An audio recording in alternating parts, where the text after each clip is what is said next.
Hi, my name is Mike. I'm from Canada and I've lived in Taiwan on and off for about 10 years. So today I'm going to talk to you guys about Taiwan is kind but keeps its distance. It's really funny whenever you ask people from Taiwan, in Taiwan, whatever, are Taiwanese people friendly? And they will usually say yes. And then, this is something that I've gone over with some other people about, but, then you say, how do you make friends in Taiwan? And they have absolutely no idea. And usually the reason why is because the friends that people have in Taiwan, they're from school or they're from work, or maybe they grew up with them or something like that. And it was kind of the same thing in Japan. When I was in Japan, I actually met somebody who was about 35, 36 years old, and she kind of obviously she was looking to get married, so she decided that she just was going to go back to her hometown and find somebody who she went to school with in like elementary or high school that wasn't taken, and then just go ahead and marry them. And that's weird because, like, for me, I probably would never do that. I didn't do that. Being from Canada, in Canada, is kind of like, well, it didn't work out before, so why would I go back to the past where it didn't work out? And I guess kind of in Taiwanese people's kind of mentality or idea is that I just want kind of more stuff of what I'm used to. And they meet people. They meet some people that are, obviously foreigners or whatever. And I had a friend of mine, I guess kind of an acquaintance, talk to me about how they meet foreigners and then they're friendly to them, but like they're not really that friendly. And I don't know, there's people who have commented, especially like in a lot of the groups and stuff, about how they would go to like Vietnam or like Philippines and, just stay there for 5-6 days, maybe 2 weeks or a month or whatever. And every day just meet some new people. And, they've commented about how in Vietnam, just people are just so friendly. Taiwan, it's not the case. And, I mean, some people would disagree with me, but I would probably say that when people would talk to you, it's just out of novelty's sake. They probably will not like get your phone number, get your contact information or whatever it is. They're just going to walk away, help you one time, and then just kind of go away, unless maybe they're your coworker. And even then, like, it's kind of like you're building that you're building that bond or whatever it is from like being coworkers. But I mean, what are you going to do? You're going to marry your coworker? See, then that's another thing too, right? Is that, are you really exploring your options, or are you just kind of going within the small group of people that you met when you just got here, and then just kind of breaking off from that, and then not learning Chinese, not exploring the culture? I mean, yeah, you go to different places and whatever it is, right? But then whenever anybody comes and talks to you and says, oh, hey, do you want to hear the history of Taiwan or whatever it is, then you're just like, oh, I know, I can't. Why? I don't speak Chinese. So, that to me is like a really kind of superficial, like in relationships, and kind of just for the like of in Taiwan in general. That's kind of like, imagine there was somebody over in Japan who had a bachelor's degree in like American baseball. And if you ask them, do you speak English? Because you obviously studied American baseball, and they say no. That's weird to me. Coming from Toronto, I met, friends of friends of mine who they'd stay in like Chinatown for like 20 years. Their parents did anyways. And then they don't even speak English. And, you ask them like, do they speak English and whatever it is, right? And I mean, it's not to shame them or whatever it is, right? But, they just don't. So how can they really kind of ingrain themselves in the culture and really kind of appreciate everything? Maybe they can at their own level, their own personal level. You can be from Egypt or I don't know, whatever country that doesn't speak English as a first language, South Korea, and go over to Niagara Falls in Canada and just appreciate it for what it is for you. But, can you really ingrain yourself in the culture by only speaking Korean? Probably not. So that's kind of my first take on, their people, they keep their distance in Taiwan, when you meet them for the first time or second time, third time. So is Taiwan's politeness actually a way to avoid confrontation or vulnerability? I think that, and you guys can, disagree with me or not, but, Taiwanese people, they really take after Japanese people, obviously because it was a Japanese colony before or whatever. And that politeness, they just want to kind of avoid confrontation or bad situations, so they just will politely excuse themselves out of whatever it is.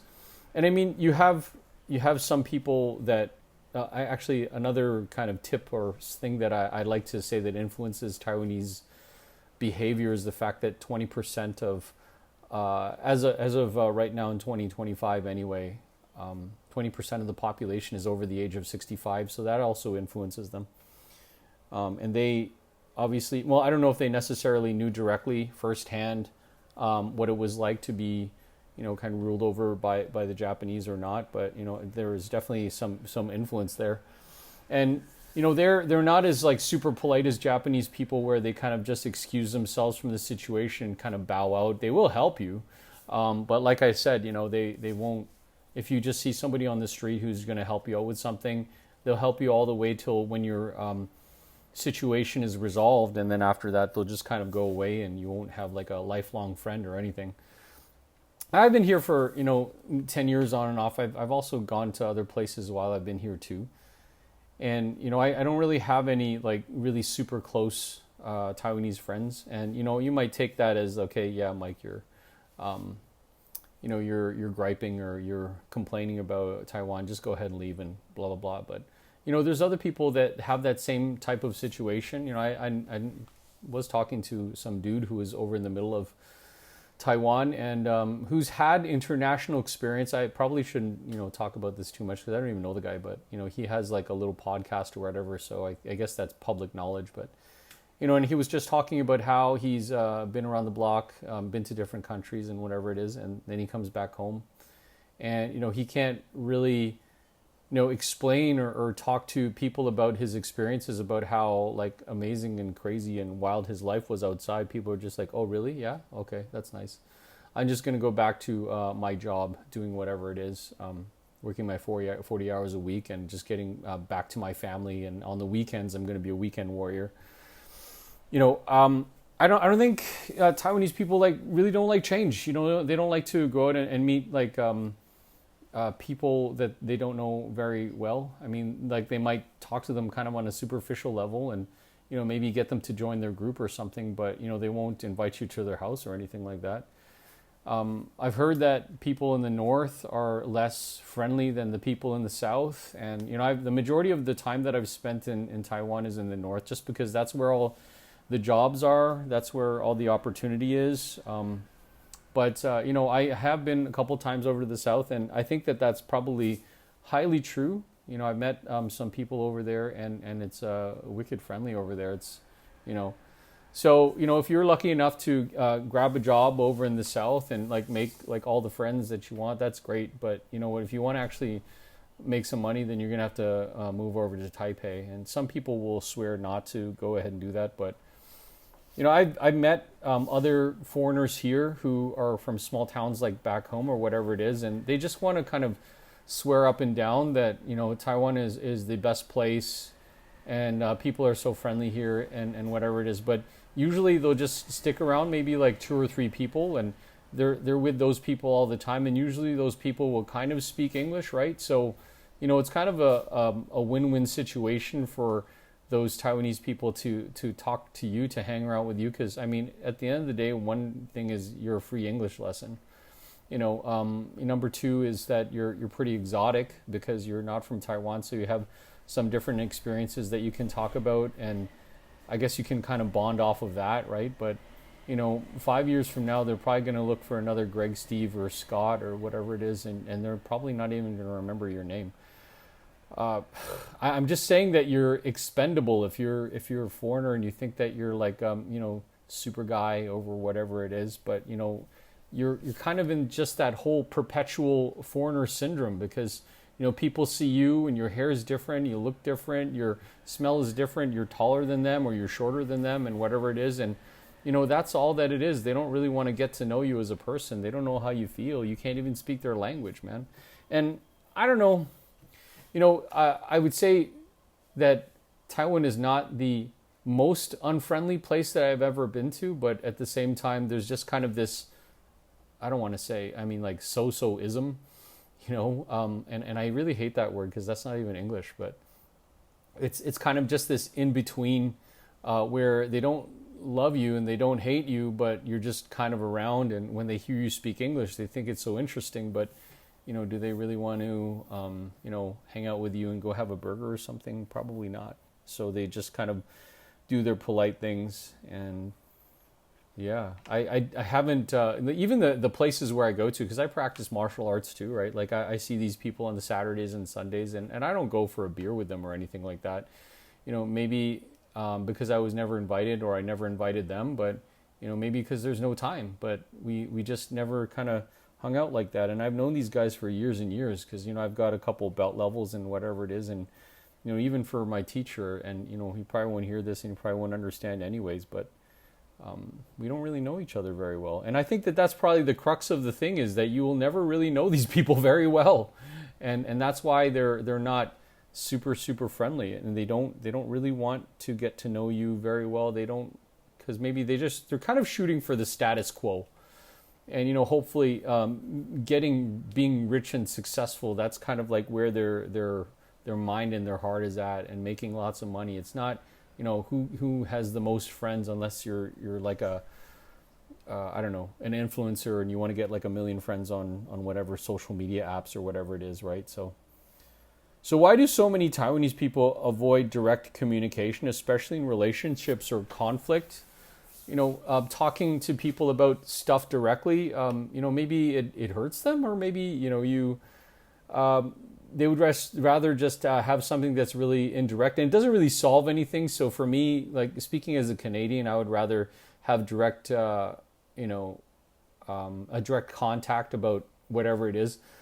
But maybe Taiwanese people are just worried about, is that going to make whoever I'm talking to too sad or too mad or whatever. Those kind of like extreme emotions, like they don't really like that. I have met some people who, I don't want to say that they have an anger problem, but kind of quick story. It was over at this train station, and I saw this old dude, and he was like smoking like right underneath the sign that says no smoking, which they do that, they don't care. And it even says it's they're gonna fine you 10,000 Taiwan dollars. It doesn't matter. So he's smoking, and I'm looking at him. I think I even took a picture just to kind of like get him angry or whatever it is. And I said, yeah, I'm gonna go to the police. And he's like, yeah, you go, I don't care. Moral of the story, long story short, these guys have been smoking for 20, 30, 40 years already, and you're coming over there as a young buck, and you say to them, hey, look, stop smoking, there's a no smoking area.